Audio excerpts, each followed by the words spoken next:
Now let's set out to find the Fermi energy of a free electron gas in a metal. Let's recall the idea of the Fermi energy. We throw these electrons into a confinement, which is the boundary of the metal, and as a result, the electrons will then start to fill the allowed energy levels. The lowest energy levels are occupied by 2 electrons of opposite spin, and then the first excited state and the second excited state, and so on, all the way until the last 2 electrons find the energy that they can occupy, and that is, by definition, the Fermi energy. Everything below that is fully occupied. Everything above that is empty.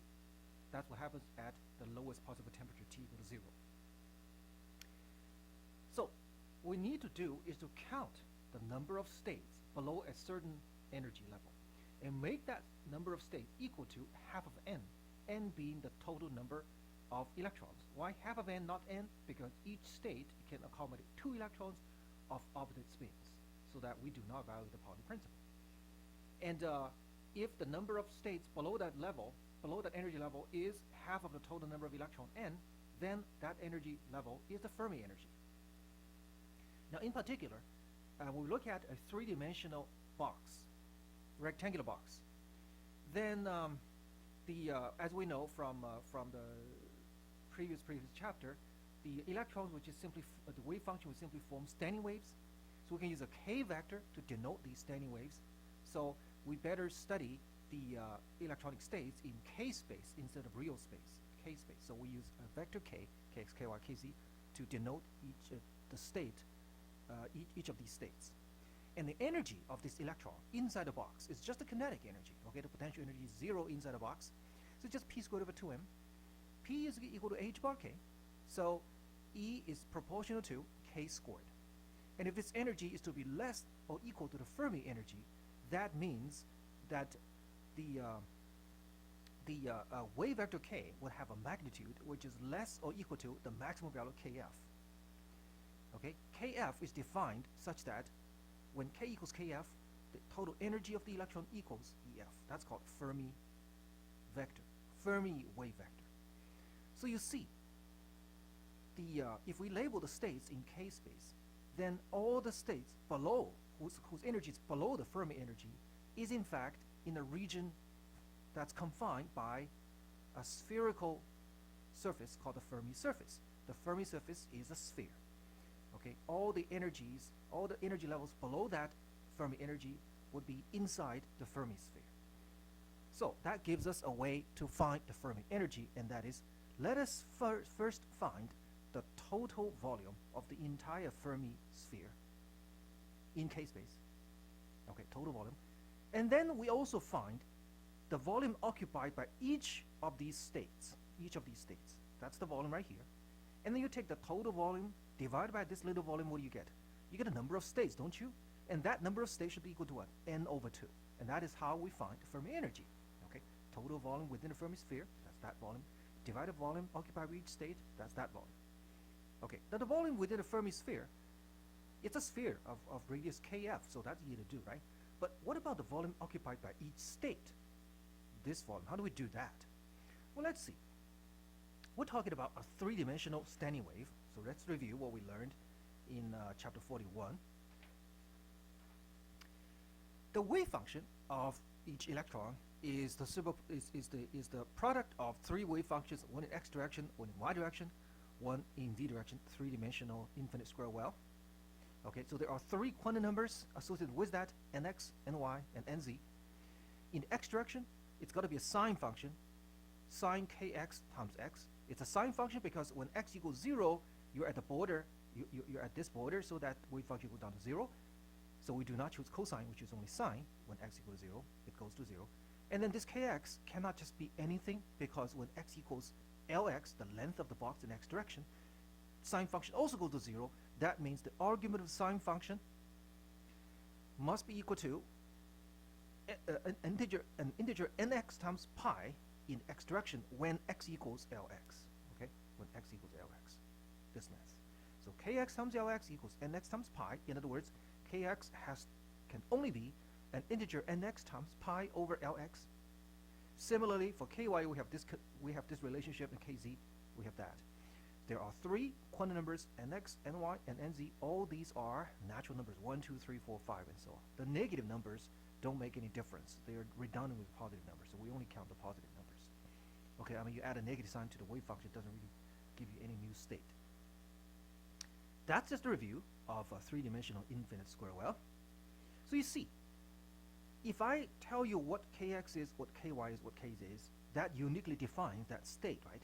So each state is denoted by a k vector whose components are kx, ky, and kz.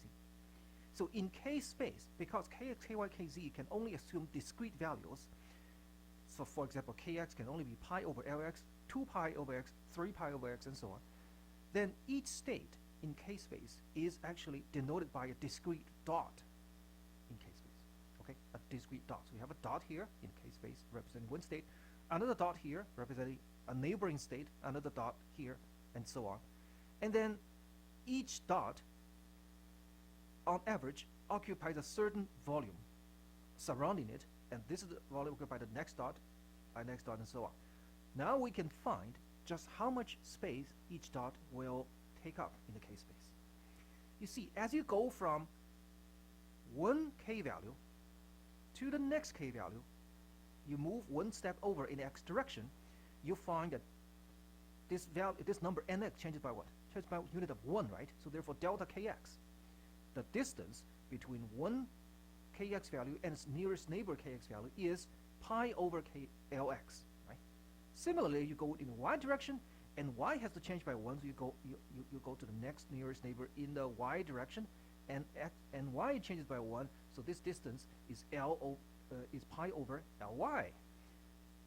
Okay, and similarly in the z direction. So you see, the volume occupied by each dot is the product of its distance, along x direction or y direction along z direction. So you get delta x times delta ky times delta kz.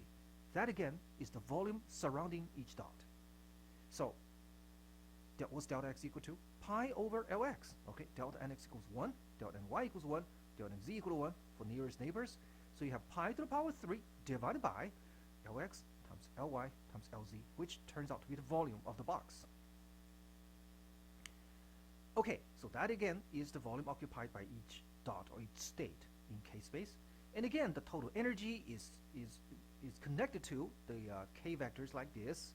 And when k is less than kf, we're within the Fermi sphere. So we have to count all the dots, number of dots, or number of states below that Fermi sphere. And here kf is given by this. How do we get this? Well, we just let k be equal to kf, so that the kinetic energy h bar squared kf squared over 2m is equal to ef.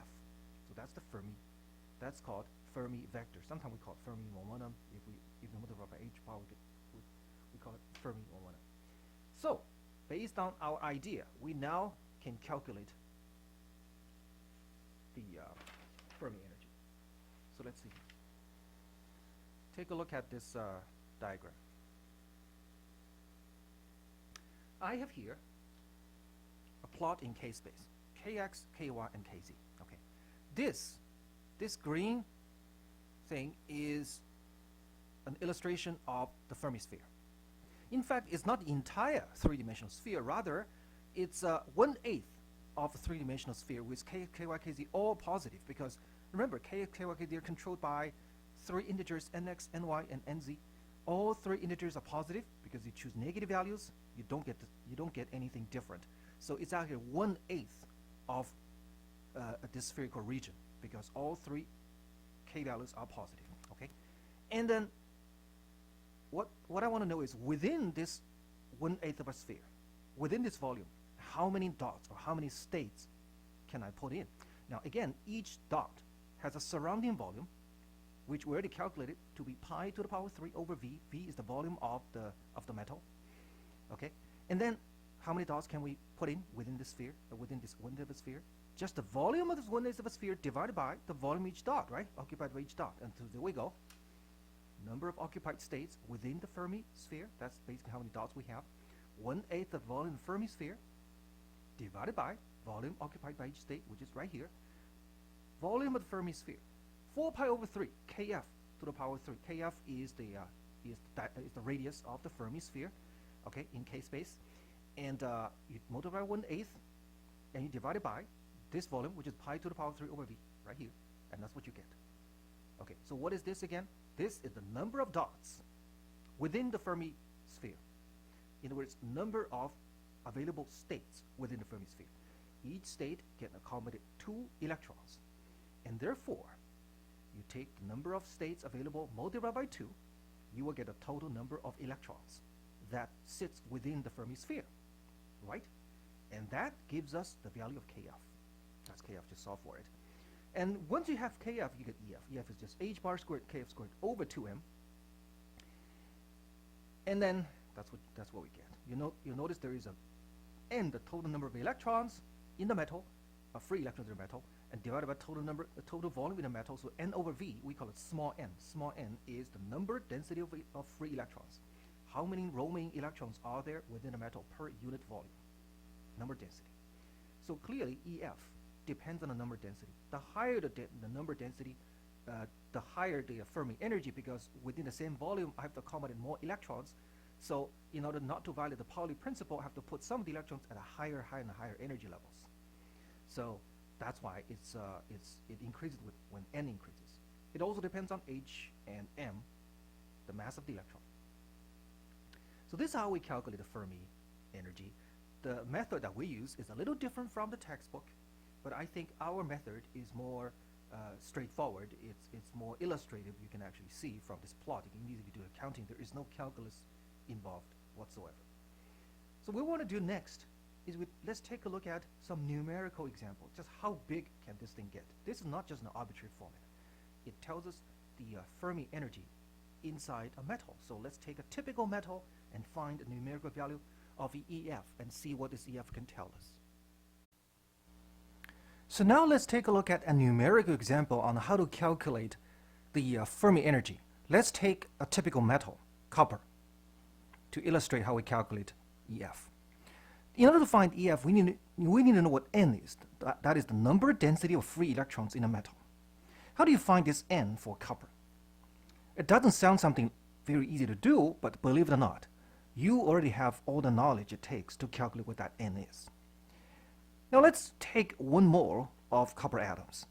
Each copper atom contributes 1 free electron, so every mole of copper atoms would contribute 1 mole of these free electrons. Now, for 1 mole of copper atom, what is the mass? Well, that is, by definition, the molar mass of copper, and that is about 63.5 grams, as you know. Probably from chemistry class already. And this many grams of copper, how much volume does it occupy? What that has to do with the density of copper, which we also know. So from that, we can then figure out the total volume occupied by 1 mole of copper atoms, or 1 mole of these free electrons. And we know how many electrons are there in 1 mole. That's Avogadro's number. Then we can figure out what is the volume occupied by 1 mole of free electrons, and that, by definition, gives us the number density N of the electrons, of the free electrons. So let's see how we can do that. The molar mass of copper is this. Density of copper is 8.96 grams per cubic centimeter. And then let's do this calculation now. N equals rho over m. Now, let's use the units as a guide. Gram and gram cancels out. Flip that mole over, you get mole per cubic centimeter. What is that? That is the number of moles of copper atoms, or number of moles of free electrons per cubic centimeter in copper. Okay? Multiply by the number of free electrons per mole, which is Avogadro's number, and you come up with this. 8.5 times 10 to the 22 cubic centimeters, centimeters, not meters, because we use centimeters. Okay, convert that to meter cubed, or even nanometer cubed. This is an interesting number. 85 free electrons per cubic nanometers in the copper metal. And then with that, we can find EF. The standard trick applies. We multiply both the numerator and denominator by c squared. So here is hc squared divided by 2 times mc squared. Mc squared is the rest energy of the electron. 3 over 8 pi times n. N we use 85 per cubic nanometers. Cubic nanometers raised to the power 2 over 3 becomes squared nanometers. Cancel with that squared nanometers. You're left with EV. See how simple that is. And the answer is about 7 EV. Okay, 7 EV. This is a generic order of magnitude for the EF values in common metals, we're talking about several EV. Okay, so the order of magnitude is 1 EV. That is EF. So now, we know how to calculate EF. Given EF, what can we find about the properties of this free electron gas? Let's look at a couple of examples. What can we get from EF? Our first example is the average electronic energy. We know the Fermi energy is the highest energy possessed by an electron moving inside, a free electron moving inside a metal. But what about an average free electron? How much energy does it have? Well, this is how we find the average value of the energy possessed by each electron. It's 1 over n is the total number of electrons divided by an integral of E dn. And dn is the number of electrons whose energy is around E. Now, we use k-space to denote the energy and dn. dn, as you know, in k-space means the number of electrons that can be found within this region between k and k plus dk. Okay, and that depends on the volume of the region, which is 4 pi k squared dk. Right? The occupancy probability for each state within that region is 100%, right? Because it's below the Fermi surface. So the volume itself is proportional to the number dn, which is the number of electrons that can be found with energy between E and E plus dE. And all this energy, all the particles within this has pretty much this much energy, h bar squared k squared over 2m. So let's plug in E equals h bar squared k squared over 2m into here. And this dn itself is a constant times k squared dk. That constant is 4 pi times something else, which has to do with volume occupied by each dot or whatever. But it's just a constant. Right? Let's call that constant a, so a k squared dk. Now, divided by n. N itself is the integral over dn. A k squared dk, that's dn. So I'm integrating over dn. That's what I'm doing. Okay. This integral now becomes an integral for k. So k goes from 0 to kf for both numerator and denominator. That's within the Fermi sphere. Nothing above the Fermi sphere exists. So we do this integral, do these two integrals. That's k to the power 4, and that's k to the power 2. You can easily do that integral, and the answer that you get is 3 over 5 times the Fermi energy, which is not that far from Fermi energy. So an average electron possesses this much kinetic energy, which is about 60% of the Fermi energy. So we're looking about an EV also. Okay, that is good to know. The energy, the kinetic energy possessed by an average electron, free electron in a metal is around 1 EV. Next thing I want to talk about is so-called Fermi temperature, TF. Now we have said before more than once, and that is when the temperature is very low for the electron gas, we can do this, we can do that. But what exactly did I mean by temperature being very low? I said I was going to qualify that later, right? Now I'm going to qualify that. What do I mean by low temperature in the sense of free electron gas in a metal? Does that mean the temperature is lower, considerably lower than the room temperature of 300 Kelvin? That is usually what I mean by low temperature, right? No, it is not the case in our context. Let's see what it really means. Define Fermi temperature so that the Boltzmann constant times Fermi temperature equals the Fermi energy. That's called Fermi temperature. Okay, now let's figure out the typical value of Fermi temperature. Recall that kT equals 1 over 40 in the EV for T equal to 300 Kelvin. You don't have to know this, but this is a good thing to know. That will give you an easier way to figure out what TF is. So for 300 Kelvin, you get KT about 1/40 in EV. But now EF is about 1 EV, right? Not 1/40 in EV. So therefore, the temperature, Fermi temperature being proportional to the Fermi energy is about 40 times as much as this temperature. So we're talking about 12,000 Kelvin. The order of magnitude.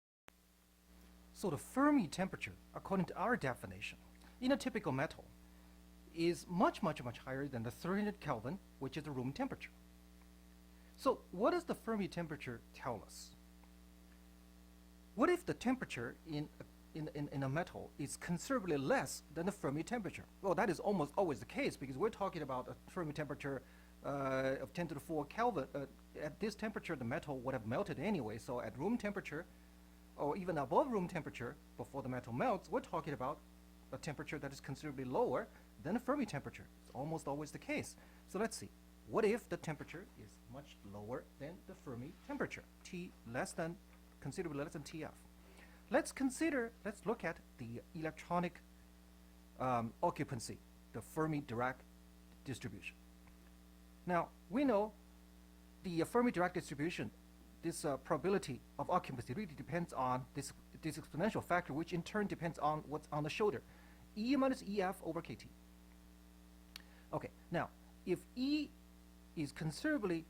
minus EF is considerably greater than KT, then we're looking at a shoulder, which is a large positive number, and E to the large positive number is also very large, which means F is virtually equal to 0.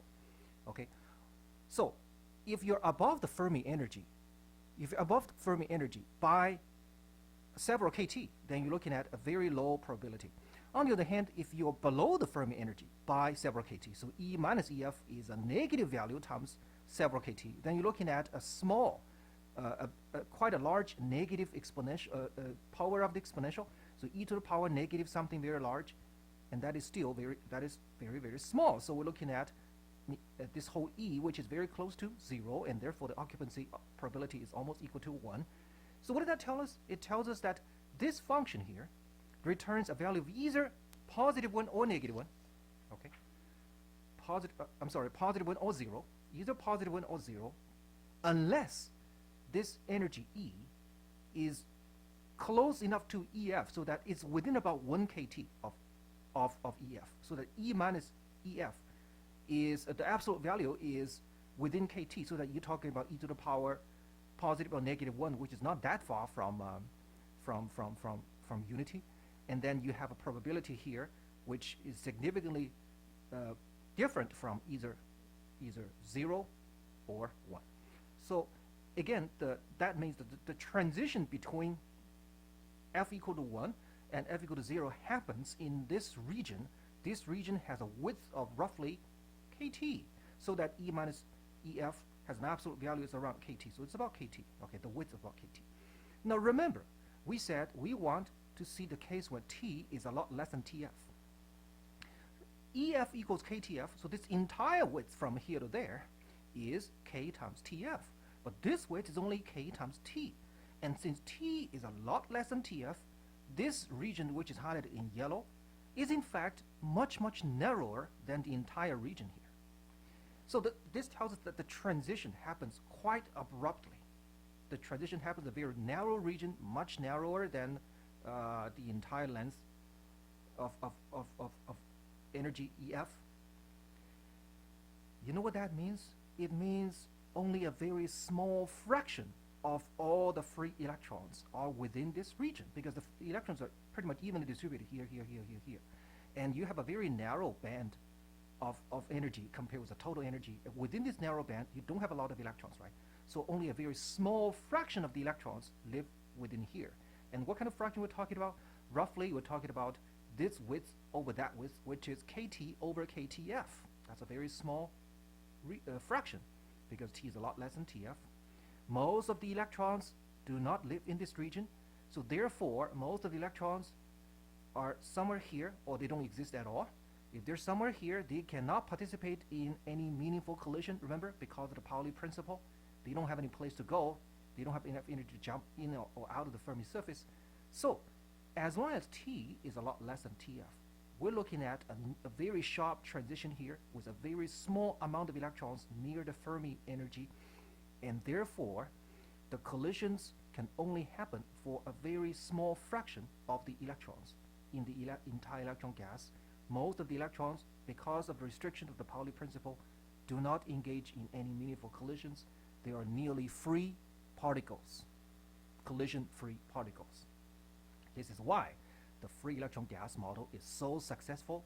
When we say it is only valid at low temperature, what we really mean is temperature is a lot less than Fermi temperature. That is an easy condition to meet. Okay, we're not talking about much lower than room temperature, 300 Kelvin. We're talking about much less than 10 to the 4 Kelvin. So at room temperature, this certainly is valid. This is what I mean by low temperature in this particular definition. Okay, what are the things we can actually predict and measure based on this free electron model so we can compare theory with experiment? Well, an example is the so-called specific heat due to free electrons. Free electrons in a metal will contribute to thermal activity. It will contribute to the value of specific heat for the metal as a whole, even though it's not the only thing that contributes to specific heat. At T, well below TF, there is a small fraction of the electrons that can jump in and out of the Fermi surface, not the electrons here, not the electrons there, and they will contribute to the total internal energy of the system by jumping in and out. And let's see what kind of total energy can we expect per mole of free electron. This is the electron, total electron energy per mole, okay? First of all, we have this thing. That is the number of electrons per mole times their average energy. Remember, the average energy of any electron below the Fermi surface is 3/5 EF. We did that, right? This whole thing is a constant, has nothing to do with temperature. But if the temperature is equal to 0, then you only have this term. That's it, because the Fermi, the distribution will be a sharp step function like this, 1, 2. That's it. Okay. Now the temperature is not quite 0, so there is a little bit of transition going on here, which means some of the electrons can go out from here to there on average, and when they jump out, they will acquire an energy of the order of kT, because this band only has a width of about kT. And how many electrons are there that can go from here to there? It's a fraction of the total number of electrons, and that fraction is roughly kT over kTf, right? This whole width is kTf. And therefore, here we have an additional term due to the thermal excitation of electrons, of a small fraction of electrons near the Fermi surface. Na is the total number of electrons in the system, 1 mole. And this is the fraction, kT over kTf. That is the fraction of electrons within this range of kT of E equals EF. In other words, it's EF minus kT to EF plus kT, roughly. So we're talking about this region. That's the number of electrons within this region. And each of these electrons roughly will have an energy of kT, additional energy of kT when they jump out. Okay, so this is the additional energy possessed by these electrons as part of the electron can jump out of the Fermi surface around, if they're in close proximity to the Fermi surface within this range of EF. And this term, even though much less than that term, depends on temperature. So when you take a derivative, dE over dt, by definition we get CV, okay, molar specific heat. And that's d dt of this thing here, cross out k, and t to the power 2 here, and what you get is 2RT over TF. R is k times Na, it's the universal gas constant. And you see, this is dramatically different from the classical prediction. The classical prediction is 3/2 times R. If you recall from physics 1b, why 3/2 times R? Because each electron can move in 3 dimensions, so it's got 3 independent quadratic terms, 1/2 mv1 vx squared plus 1/2 mvy squared plus 1/2 mvz squared. Each quadratic term has an average value of 1/2 kT, remember? The equipartition theorem. So the total for the 3 dimensions, 3/2 kT per electron times Na. K times Na becomes R, so it's 3/2 times RT. That's the total thermal energy of translational motion according to classical physics, and you take a derivative, you get 3/2 times R. That in fact is true for all monatomic gases, whether it's or even a gas of electrons if you do not count the quantum effect. But here it says CV for the electrons would dramatically differ from that. In fact, it's temperature dependent, and it's a lot less than that value. Okay, a lot less than value. It's a constant times R times its factor of T over TF. You know T is a lot less than TF. We know that, right? And therefore, this is dramatically less compared with this value, and goes to 0 as T approaches 0 to the first power. This agrees with experimental observation. In fact, when we examine the specific heat of a metal as temperature decreases, we find that indeed at very, very low temperature, the specific heat goes down linearly to 0. That is due to the electronic contribution. And why is it so dramatically less than the classical prediction? Again, it's because the Pauli principle, you can blame everything on the Pauli principle pretty much for this case. The Pauli principle severely restricts the activity of most electrons, the electron here cannot possibly have enough energy to jump out. But if it doesn't jump out, it only jumps from here to there, that state is already occupied. It won't do that because of the Pauli principle. Okay, so only a very small fraction of the electrons can be thermally excited out of the Fermi surface, therefore contributing to specific heat. So now I want you to focus on the general picture. What is going on in a free electron gas inside a metal at low temperature? When I say low temperature, again, I mean the temperature is sufficiently lower than the Fermi temperature. Okay, so even room temperature 300 Kelvin is considered low temperature because it's a lot less than the Fermi temperature. Classically, when a temperature is really low, the electrons will start to move slower and slower and slower. In fact, at T equal to 0 absolute Kelvin, everybody starts moving, even the electrons. Right?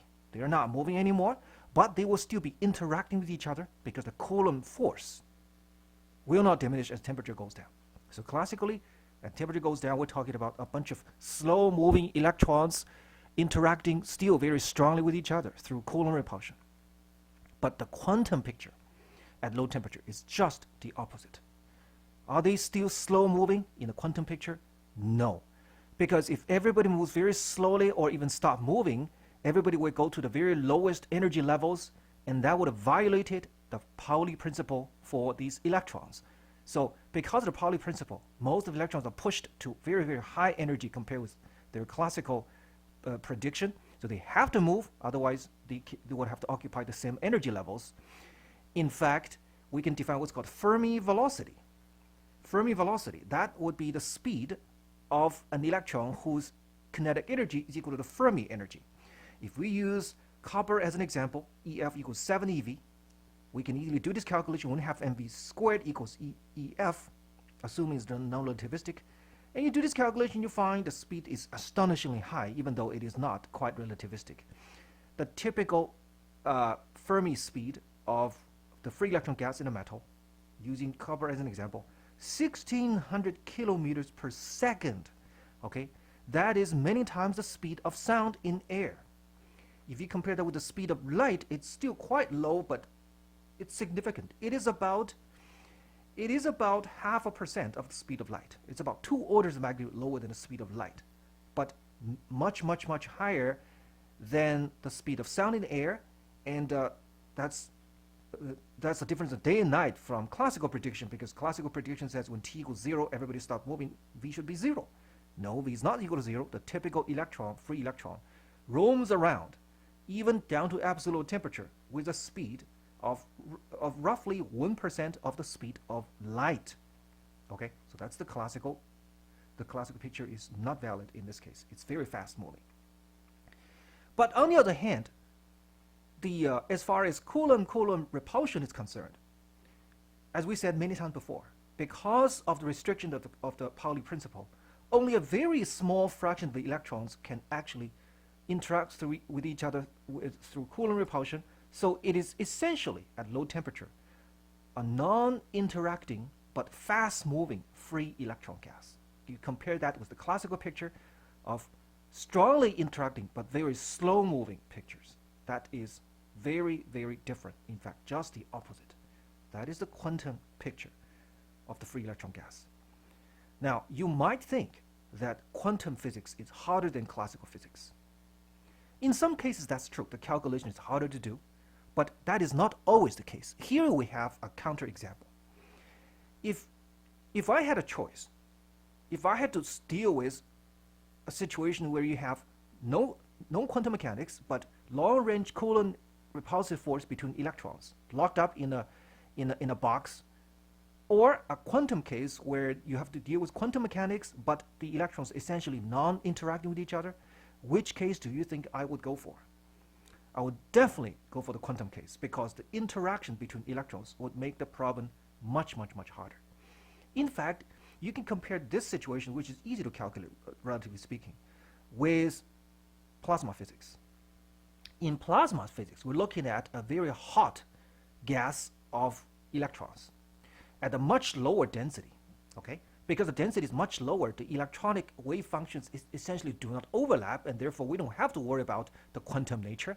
It's essentially classical physics, but in classical physics, you cannot simply just wave off the electronic interaction. The Coulomb interaction still persists. So we're looking at a case where the electrons still strongly interact with each other, which makes plasma physics part of the classical physics, but mathematically much more challenging than this near free electron gas. So sometimes quantum mechanics actually helps us simplify the calculation, like in this case, the Pauli principle turns off most of the electron-electron interaction, giving us a near free electron gas. So that is our discussion of the free electron gas model of the metals, and it also doubles as an example of the Fermi-Dirac statistics for fermions. But you know, fermions are not the only quantum particles. We also have bosons, right? These are integer spin particles such as photons and so on. Now that we're talking about quantum statistics, can we look at some examples of how bosons would behave? What is the quantum statistical nature of bosons? We can take a look at a couple examples of that as well.